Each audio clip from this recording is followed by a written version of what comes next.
Subukan natin, ilagay daw natin.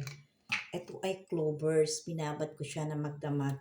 Kaya ito itim na itim kasi ano to, yung, ano nang tawag nun, yung powder na siya, na clovers. Hindi siya yung buo. Bumili pa kasi si David ng powder. So, ito yung shampoo. Ito yung ginagamit ko. Kasi ito yung ginagamit kong shampoo dahil walang salt ba? Walang asin.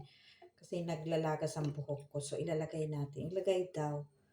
Oh, subukan natin ang magiging reaction. Sunod na vlog ko nito,